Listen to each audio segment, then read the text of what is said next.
Hello everyone. In this video we will start a new chapter which is system of particles and rotational motion. The first thing is that what is particle? A particle is defined as an object whose mass is finite but whose size and internal structure can be neglected. System. What is a system? A system is a collection of very large number of particles which mutually interact with one another. What is internal force? We know that a mutual force exerted by the particles of a system on one another are called internal forces. What is external force? The outside force exerted on an object by an external agency is called an external force. The first topic that we are, let me first discuss what are the topics there in the syllabus from this chapter.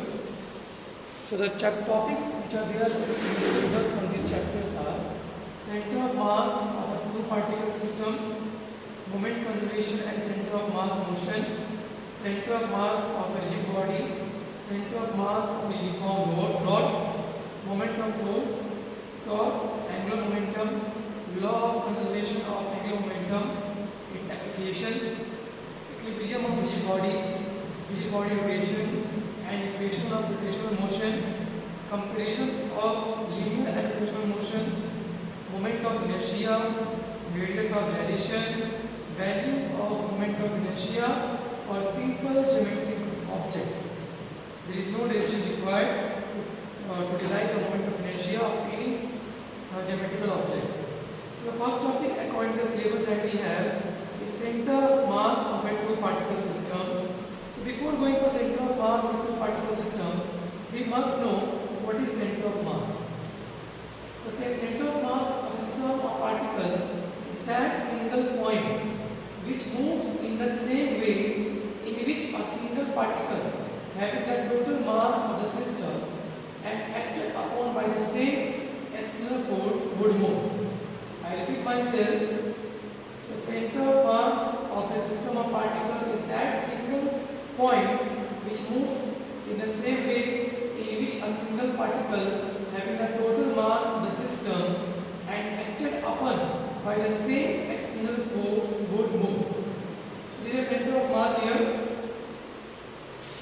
Now if we consider a hammer resting on a plane surface, if a force P is applied on the hammer in such a way that its line of action passes through the center of mass of the hammer, then the hammer moves along a straight line path.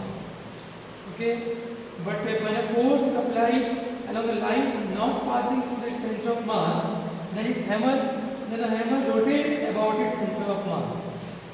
Now if we say that center of mass and center of gravity is same thing, not at all. Center of mass of the body is a point where whole mass of the body may be assumed to be concentrated for describing its translatory motion.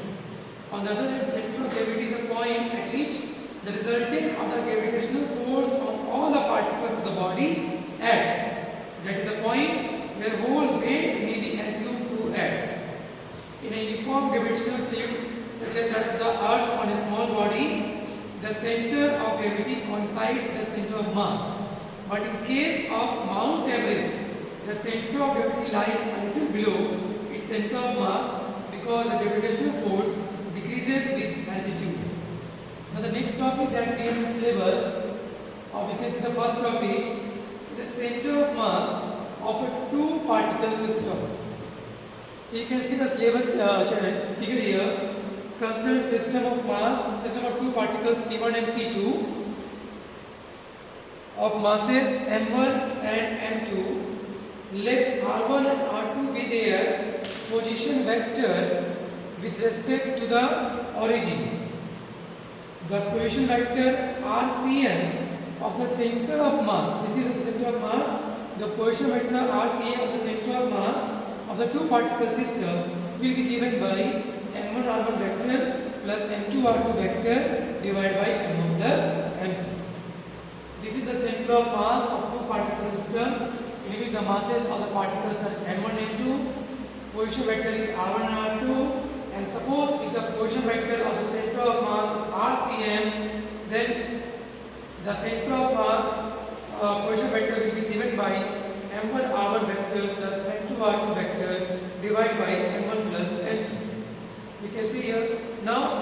discussion, suppose the above equation shows that the position vector of two part of a system of particle in the weighted average is the weighted average of the position vector of the particles making a system.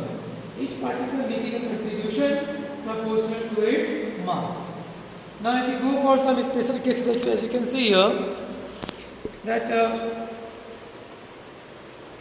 the first thing is that we can write the above equation as also m1r1 plus m2r2 equals to m1 plus m2 into rc. Thus, the product of the total mass of the system and position vector of its center of mass is equal to the sum of the product of the individual masses and the respective position vector. If m1 is equals to m2 is equals to m, suppose if the two particles are of same mass, then we can write RCM as R1 plus R2 divided by 2. I repeat myself, if the two particles are of same mass, then we can write RCM equals to R1 plus R2 divided by 2. The center of gravity mass of two equal masses lies exactly at the center of the line joining the two masses. Now, if x1, y1 and x2, y2 are the coordinates of the location of the two particles, then the coordinates of their center of mass will be given by x coordinate will be given by m1 x1 plus m2 x2 divided by m1 plus m2, and y coordinate will be given by m1 y1 plus m2 y2 divided by m1 plus m2. This is done. This was the first topic for this chapter. Now we have momentum conservation and center of mass motion. So to do that, how can be the question of this topic, momentum conservation and center of mass motion? The question can be such that, show that in absence of any external force, I repeat, show that in absence of any external force, that is external force equal to 0, the velocity of the center of mass remains constant. So to do that, we have F equals to ma. We know that if you go for F total or F total external force or net external force, then we will take capital M here, which is the mass, center of mass, mass of center of mass, and ACM will be acceleration of center of mass. And if the total force is 0, then we can write this is also equals to 0. But we know that if the product of two things is 0, one thing must be 0, and we also know that mass of any particle cannot be 0. So what can be 0? Acceleration can be 0, and acceleration if can be 0, acceleration we can write as in the calculus form dv by dt. So it will be dvcm by dt, which will be dvcm equals to 0. If the differentiation of velocity of center of mass is being 0, then what does it mean? It means that the velocity of center of mass is a constant term, because we know that the differentiation of a constant term is always 0. So we showed here that if the external force is becoming 0, then the velocity of the center of mass will be a constant term. This was momentum conservation and center of mass motion. Now to do further in that, we have one more question that show that the total linear momentum of a system of particle is conserved in the absence of any external force. It means if there is no external force, we are going to show the total momentum will remain constant. Okay, and after that, also show that the total linear momentum of the system is equal to the product of the total mass of the system and velocity of its center of mass. So we will first start with the first part of the question, which is show that the total linear momentum of a system of particles is conserved in the absence of any external force. So if suppose a system of particles, system of n particles of masses m1, m2, mn, and suppose the forces acting on the particles are m1, m2, fn, and due to this force, the acceleration which is being produced in the body is a1, a2, an. So according to the question, we will show that in the absence of any external force, so we can write here F total or F external force must be 0. But we know that if F total is 0, it means what? F1 plus F2 plus fn equals to 0. And according to the second law of motion, F equals to what? Ma. In the place of F1 we can write M1 plus A1, M1 M1, F2 we can write M2 A2, Fn we can write Mn An equal to 0. Now A1 according to the calculus can be written as dV by dt, dV1 by dt, A2 can be written as dV2 by dt, that we have written here. Now one more thing we can do, we can take d by dt common from all. So what we will get inside m1 v1 plus m2 v2 plus dot dot dot mn vn. What is this? This is the total momentum. So we can write here dp by dt here simply, because this is the total momentum p1 plus p2 plus dot dot dot pn. So we can, what we are getting here, dp by dt equals to 0. If dp by dt we are getting equals to 0, it means what? It means that dp is also equals to 0. And if the value of dp is becoming equal to 0, it means that the differentiation of momentum, the total momentum is being 0, and we know that the differentiation of anything can be 0 if it is a constant term. So we proved here that if that p is a constant term, or what is p? P is a total momentum.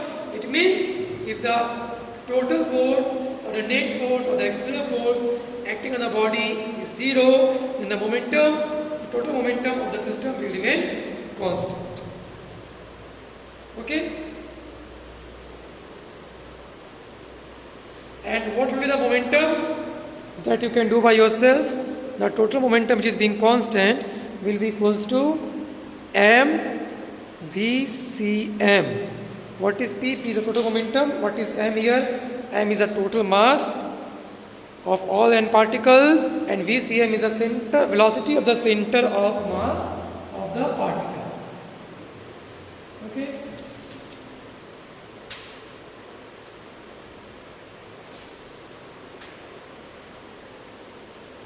That also we can find it very easily. What we can do, we can write here that I am trying to do in short. If we do like this, we know that RCM means what? RCM means M1 R1 vector plus M2 R2 vector plus dot dot dot Mn Rn vector divided by M1 plus m2 plus dot dot dot plus mn. Okay, this is the total mass which we can write as m only 1 by capital M. Okay, and here it will be m1, and now what we are doing, I am dividing, differentiating both sides with respect to time. So it will be m dr1 by dt plus m2 dr2 by dt plus dot dot dot plus mn drn by dt.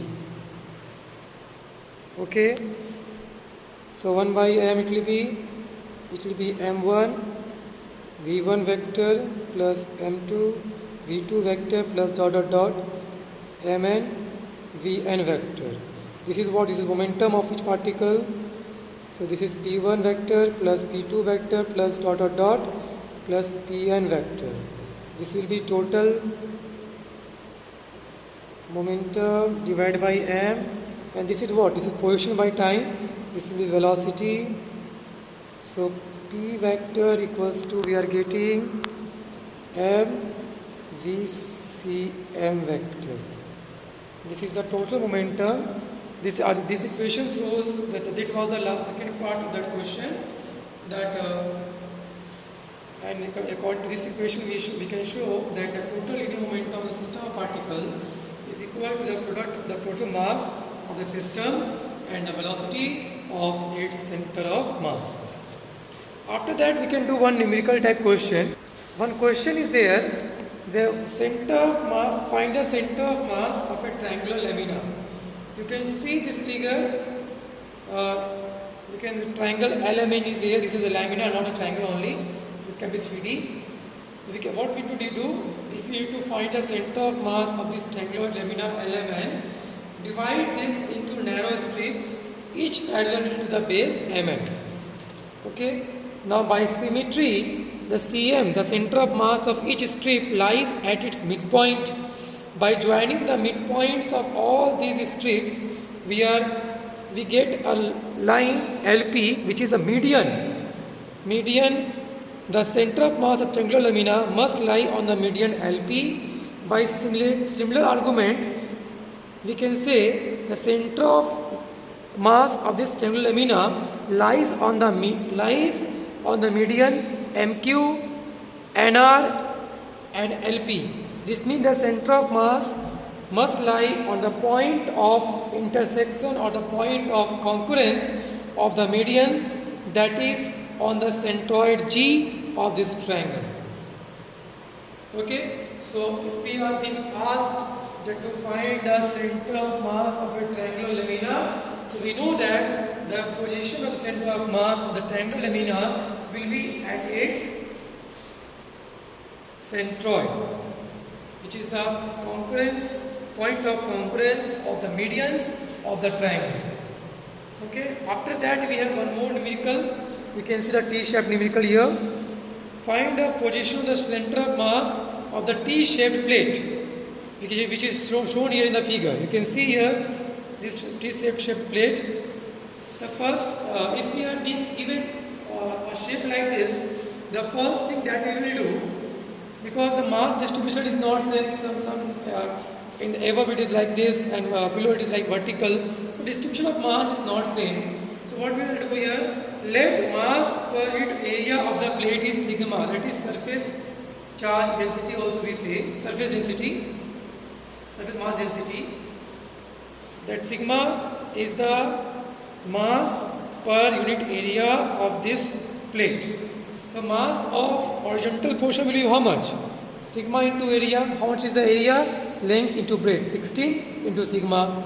Mass of the vertical portion will be how much? 6 into 2 into sigma, that is 12 sigma. So mass of horizontal portion is 16 sigma and mass of vertical portion is 12 sigma. Now the centers O1 and O2 of these portions lie at distance 1 meter and 5 meters from the point O. This is point O. This lies at 1 meter and this lies at 2 plus 3, 5 meter. So the center of mass of the T-shaped plate will be at distance y from the point O, okay, which is how much? We can get simply m1 r1 plus m2 r2 divided by m1 plus m2, m1 r1 plus m2 r2 divided by m1 plus m2. This will give us the value of 76 sigma by 28 sigma, which will be equals to 2.71 meter. So like this we can solve the numerical of this topic. If we are getting any topic which is related to this. The center of mass of two particle system is done. Momentum conservation and center of mass motion is also done. The next topic that we have is center of mass of a rigid body. Before studying about center of mass of rigid body, I think we must know that what is a rigid body. So a rigid body is that body, the center of mass of which is a point fixed at a position with respect to the body as whole. I repeat myself, the center of mass of a rigid body is a point at a fixed position with respect to the body as a whole. Okay, the center of mass of a rigid body depends on two factors. First, the geometrical shape of the body, and then the distribution of mass in the body. We can just memorize the center of mass of some regular bodies. If it is a long thin rod, the center of mass will be middle point of the rod. If it is a thin circular ring, the center of mass will be geometrical center of the ring. Circular disc, the center of mass will be geometrical center of the disc. Rectangular lamina, the center of mass position will be point of intersection of diagonals. Rectangular cubical block, point of intersection of diagonals. Cylinder, middle point of the axis. Solid or hollow sphere, geometrical center of the sphere. Triangular lamina, point of intersection of the medians, that is so small now only. Right circular cone, a point on its axis at a distance of h by 4 from its base. Where what is h? H is the height of the cone. So these are the things that we did here. And in this video, the topics that we covered, let me repeat all these topics that we covered. We first know, come to know that what is center of mass. Then center of mass of a two-particle system, difference of center of mass with that of center of gravity, center of mass position, momentum conservation, and center of mass motion. Then we did one numerical, which was based on momentum conservation, center of mass motion, or we can simply say center of mass. One of which was of triangular lamina, the position of center of mass of a triangular lamina, and the other one was of this T-shaped plate. By considering sigma here there, the mass point area. And then we saw what is rigid body, center of mass of rigid body, position depends on what are the factors, and then center of mass of uniform rod.